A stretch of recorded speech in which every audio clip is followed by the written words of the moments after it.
ఆ పనిని జాన్ క్లౌకి అప్పగించారు. జాన్ క్లౌ అతను పని చేసుకుంటూ, ఇంజనీర్గా పని చేసుకుంటూ కొంతమందికి పనిని కనిపించాడు. ఇప్పుడు పనికి ఆహార పథకం, కరువు పనులు అంటారు కదండి, అలాగా ఆ టైంలో చాలా వెనుకబడిన ప్రాంతాలు, ఈ ప్రాంతాలు ముఖ్యంగా ప్రకాశం జిల్లాలో ఈ ప్రాంతాలలో వెనుకబడిన ప్రాంతాల్లో చాలా మంది ఆ పని లేకపోతే వాళ్ళకి పని కల్పించి, పగలు పని ఇచ్చి రాత్రులు ఇలాగా ఈ ప్రాంతాలలో ఇలాగా సువార్త కార్యక్రమాలు చేపట్టేవారు. యేసుక్రీస్తు గురించి ప్రకటిస్తూ ఉండేవారు.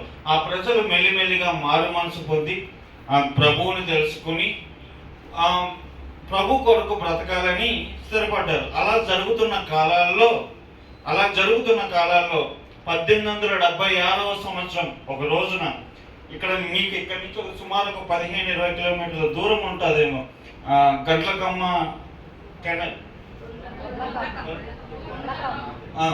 గుండ్లకమ్మ ప్రాజెక్ట్ ఇక్కడికి మీకు దగ్గరే 20 కిలోమీటర్లు ఉంటుందేమో. అక్కడ సుమారు 2222 మందికి బాప్తిజాలు ఇవ్వడం జరిగింది.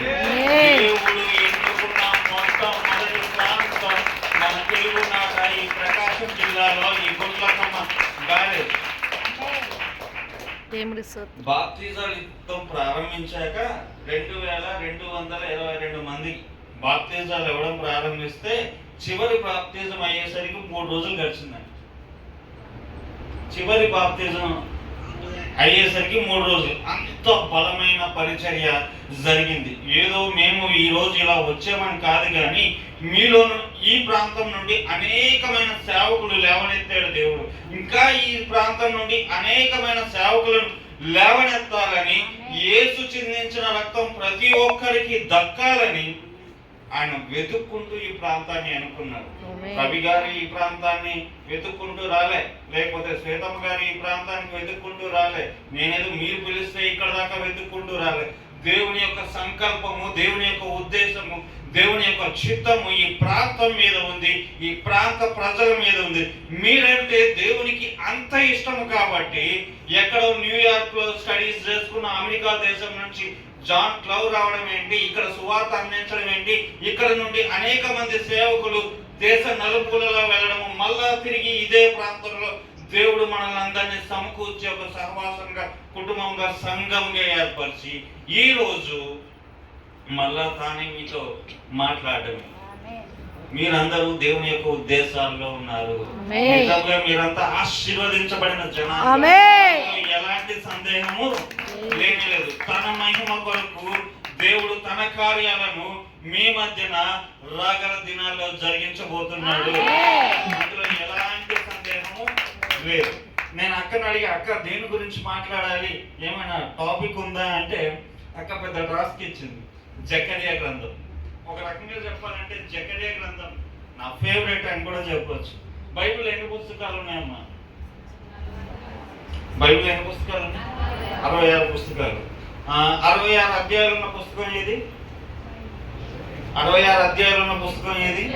యెషయా. బైబిల్లో 66 పుస్తకాలలో ఉన్న సారాంశం అంతా యెషయాలో ఉంటుంది. ఈ 66 అధ్యాయాలు బైబిల్ అంతా ఒక సారాంశాన్ని తీస్తే జకరియాలో ఉంటుంది. యెషయాని మినీ బైబిల్ అని పిలుస్తారు, జకరియాని మైక్రో బైబిల్ అని పిలుస్తారు. మీకు ఈ జకరియా గ్రంథంలో ప్రతిదీ యేసు యొక్క ఆగమనం గురించి, రెండవ రాకడ గురించి, చెర నుంచి విడుదల, ప్రతి విషయం మీరు ఈ జకరియా గ్రంథంలో మనం తెలుసుకోవచ్చు. జకరియా గ్రంథం 1వ అధ్యాయం 1వ వచనం ఒకసారి చదువుకుందాం.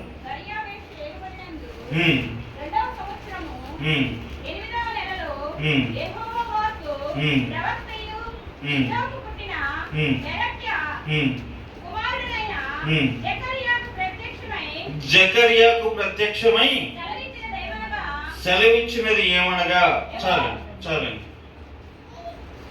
3వ వచనం వరకు చదవండి. మీ పితరుల మీద బహుగా కోపించెను కాబట్టి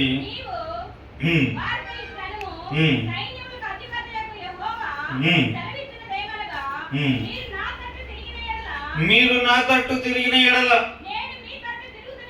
సైన్యముల అధిపతియగు యెహోవా సెలవిచ్చుచున్నాడు. ఇదే సైన్యముల అధిపతియగు యెహోవా వాక్కు. సింపుల్ గా ఒక మాటలో చెప్పాలంటే, మీరు ఆయన తట్టు తిరిగిన ఎడల, ఈ ఉపవాస కూడుకుల యొక్క ముఖ్య ఉద్దేశం, మనము ఆయన తట్టు తిరిగిన ఎడల ఆయన మనతో ముచ్చటించేవాడై ఉన్నాడు. మన యొక్క అక్కర్లను, మన యొక్క ప్రతి పరిస్థితి నుంచి విడుదలనిచ్చేవాడై ఉన్నాడు. ఇక్కడ కొన్ని పేర్లను మనం చూస్తాం.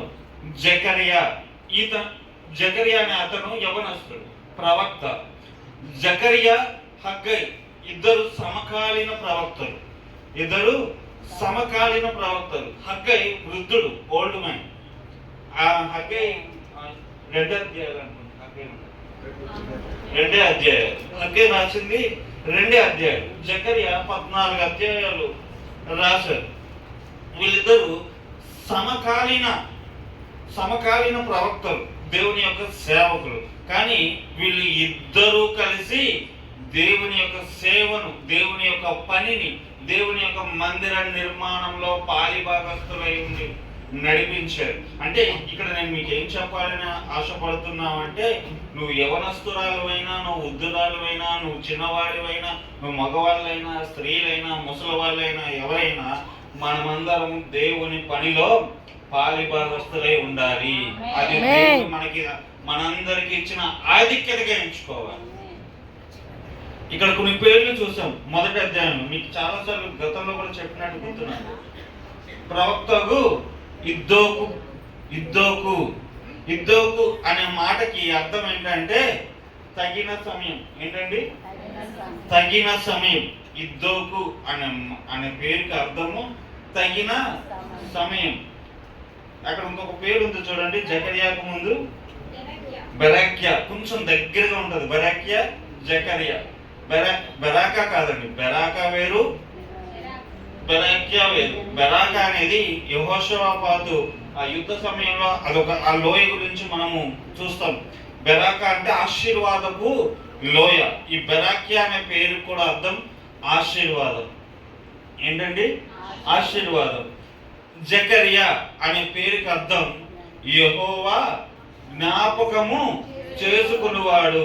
అంటే ఈ 3 పేర్ల యొక్క కలయికతో నేను ఒక మాట చెప్తున్నా. తగిన సమయమందు యెహోవా జ్ఞాపకము చేసుకుని మిమ్మల్ని ఆశీర్వదించేవాడు. తగిన సమయమందు యెహోవా జ్ఞాపకము చేసుకుని ఆశీర్వదించడానికే దేవుడు ఈ సమయమున ఉపవాస కూడికలను ఏర్పాటు చేశాడు. ఎలాంటి సందేహం లేదు. ప్రసంగి గ్రంథకర్త అంటాడు కదా, ప్రతిదానికి ఒక సమయము కలదు. నాటుటకు, విత్తుటకు, పెళ్లి చేసుకోవడానికి, నవ్వడానికి, చావడానికి, ప్రతిదానికి ఒక సమయం కలదు.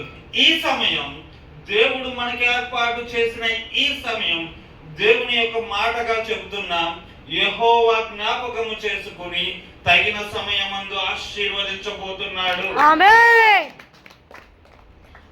సరే, ఇక్కడ చాలా క్లియర్ గా ఉంది. పాత నిబంధనలో బైబిల్ యొక్క పుట్టుక నుంచి పేర్లలో చాలా ప్రత్యేక విధానం ఉంది. వారి జీవితం, వ్యక్తిత్వం, గుణాతిశయాలు ఏవై ఉంటాయో వాటిని పేర్లుగా పెట్టడం జరిగింది. దావీదు ప్రియుడుగానే జీవించాడు. అలాగా పేర్లు ఇక్కడ బాగానే ఉంది. అయ్యా, నేను మిమ్మల్ని జ్ఞాపకం చేసుకోబోతున్నా, నేను మిమ్మల్ని తగిన సమయం ముందు హెచ్చించబోతున్నా అని చెప్పినప్పుడు వీళ్ళ పరిస్థితి ఎలా